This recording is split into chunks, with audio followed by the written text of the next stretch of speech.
Welcome to the uKnowva HRMS course. In this video, we will learn how to add a company within the system. Let's get started. To begin, go to the side navigation panel and click on the HR menu.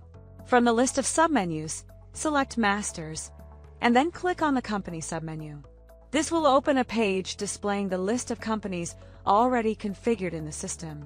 To add a new company, click on the Add button located above the company list. A pop-up window will appear where you can enter the company details. Start by entering the required information, such as company name and company address. Next, upload the required branding files, such as the company logo, company header, and company footer.